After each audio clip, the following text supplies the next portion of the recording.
Hey, welcome, all my right thinkers. Thanks for tuning in to check out your boy, P-Funk, thinking right out here in the lab with nothing on but my pyramids to do what I do for you. Oh, I got something nice for you again today. I'm serving up some good stuff now for those who can comprehend and understand the level that I'm teaching at. So right now, I'm just in teaching mode. So pay attention. Let's go. Rightism, 25 rules to live by. Storytelling, story with a message. Message and story for life. I give life lessons. You tune in to receive them. Hope they're working out for you. I appreciate you. You know the deal. Let's ride. Right Thinkers mission, and that's what I'm on. Is to enlighten, inspire, educate, and motivate you, the individual, to a higher spiritual level of enlightenment. Right Thinkers way of life through mental and spiritual discipline daily will help and guide you to attain your goal of spiritual enlightenment, aka know thyself. My mission is that all right thinkers do just that through my teaching to learn thyself. That's my agenda. No hidden, nothing, no trap, nothing transparency. I'm here to enlighten you to yourself, get you to know thyself. That's my mission, and I'm on it. Let's go. Work with me. Know thyself. Do you know you? Turn to me, check me out. I help you with that. Let's go. A person who knows not and knows not that they know not is foolish. Disregard them. A person who knows not and knows that they know not is simple. You teach them. That's why I do what I do. It's for you. I got you. Stay tuned. I appreciate you too. A person who knows not and believes that they know is dangerous. Avoid them. I do. A person who knows but knows not that they know is asleep spiritually. I can waken them. I'm a spiritual alarm clock here to wake you up with knowledge of self. A person who knows and knows that they know is wise. Follow them. All these persons reside in you. Right thinkers know thyself. And to my eye, be true. Today, we're going to talk about serpent power. What the? Yeah. The serpent got a bad rap. Yeah, according to the Christians, we talked about that before. But the serpent power is really shown by, it's really God's or Ra's eye. When Shu and Tough Newt got lost, he sent the eye out to get him. So that's why you see it's all, I got my eye on. But that's the eye represents the all-seeing eye, which is God's. He sent out to get him out. But it also represents his daughter, I call it Wajet, the serpent, okay, the cobra, the rearing cobra. Okay, but the story goes right quick. She went out, found Shu and Tough Newt, brought them back. Rod was happy, but when she came back, he had filled the eye with somebody else. She's upset. He took her, put her up here. So that's become the Wajet, the third eye. That's the concept, the wisdom and knowledge you get to deal with your higher self. Pineal gland, it represents the pineal gland. Another lesson, but let's talk about serpent power, Wajet. And it's always third eye, but always the female. There's two of them. Mhm. The serpent is the perfect instrument to disable the relative form of Ra. Why is that? Why? Because the serpent is a metaphor of what? The goddess female and her energy. I tell you, Haru, when he sent her out in the lion, female lion form to get the unrighteous, she went buck wild. So they had power, the very destructive power, the female.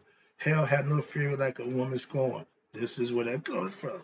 I think I hate I get this in my eye. I can't get it out. Excuse me.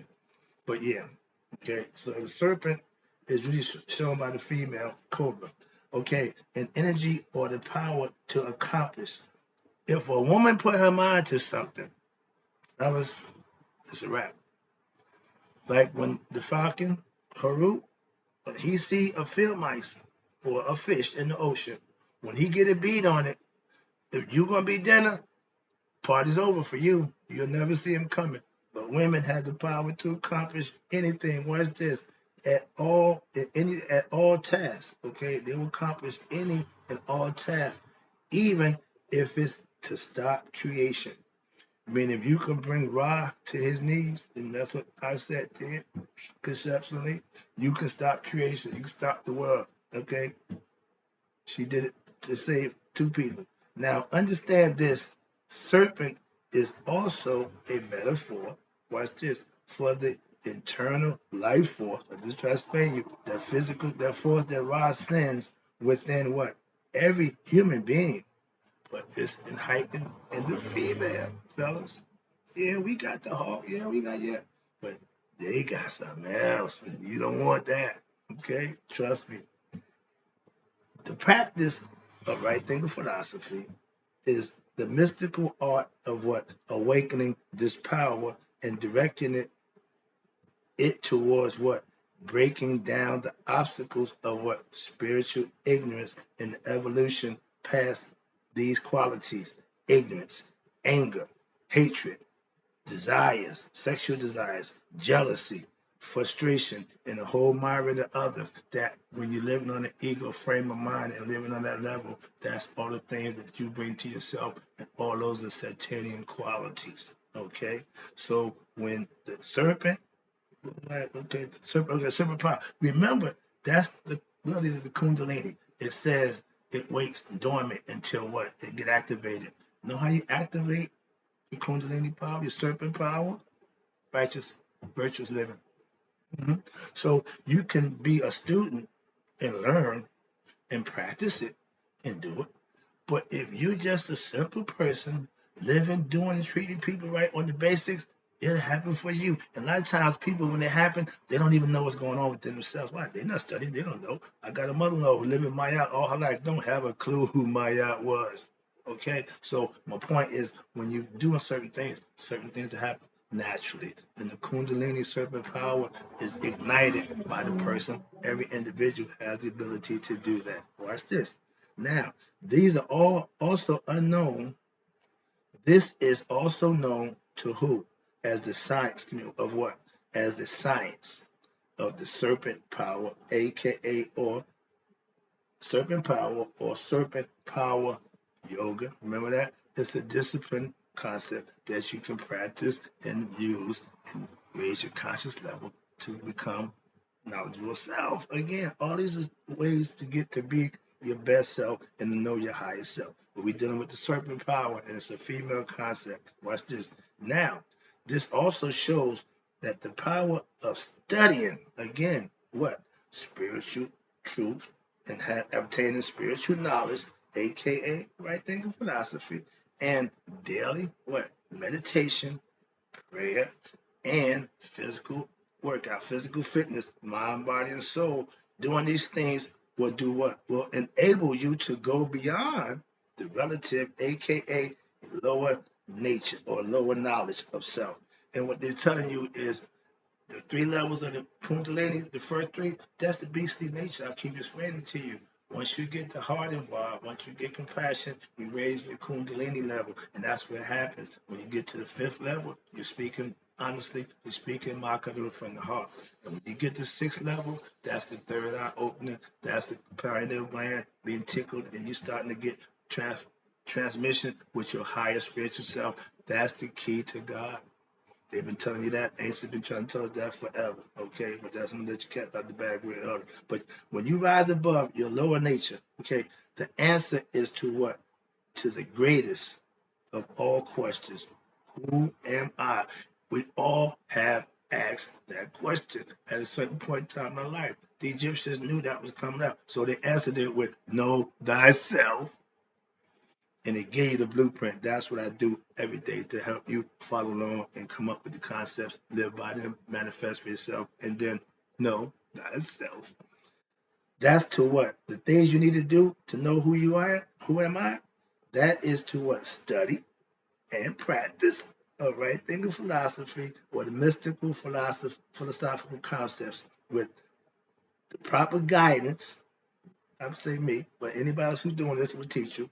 I'll give or they'll give you what? Your greatest weapon against illusion, egoism, greed, selfishness, jealousy, sexual passion, sexual desires, etc. You know what that is? Because these are all enemies of your soul,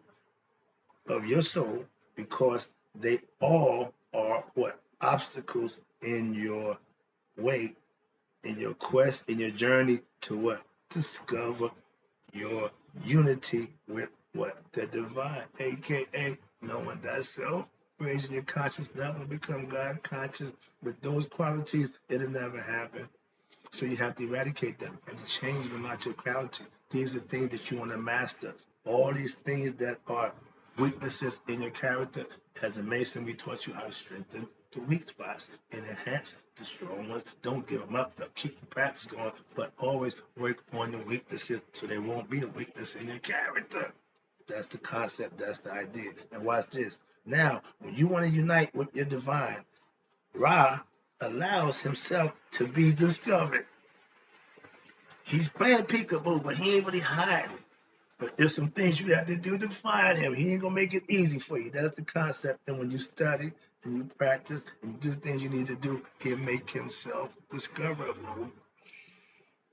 Hope you're getting this. Now, discovery is what known to be know thyself, is learned knowledge of what? The essential nature of the divine.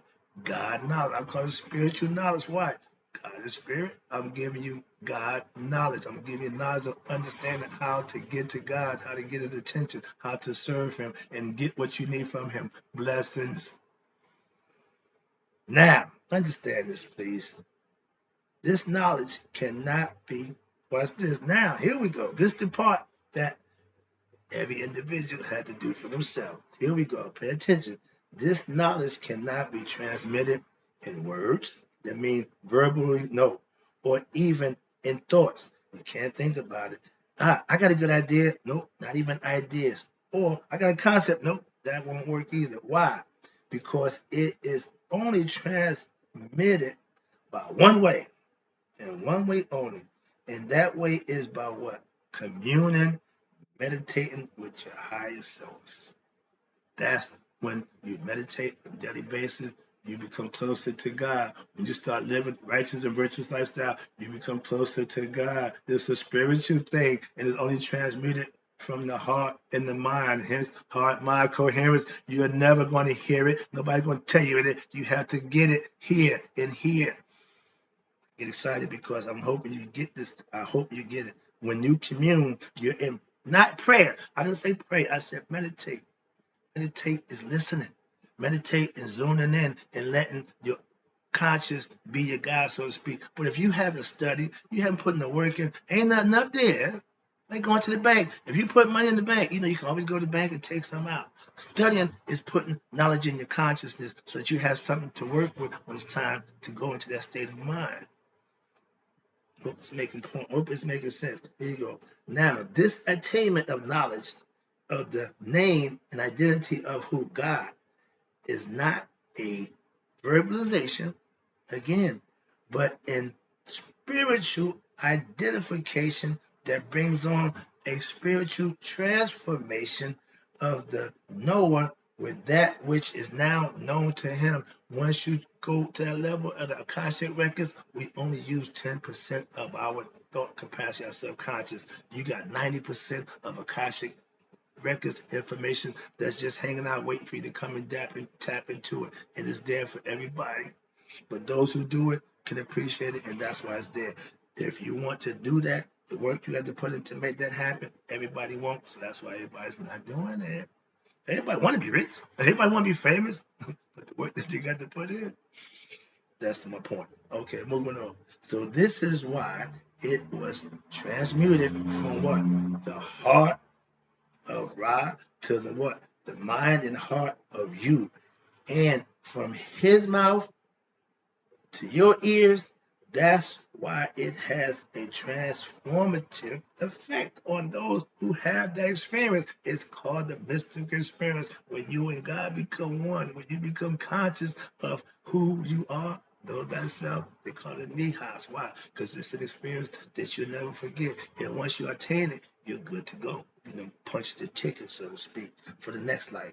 Because they were not obsessed with death. They was obsessed with knowing that in this life, when this life over, there's another life, hence afterlife, reincarnation. Why? Because if you didn't get enlightened, you was not going to make it, okay, to the afterlife. It was all conceptualized, all laid out. So you had a choice. Ever enjoy this one? Or do the right thing and make sure you get to that one.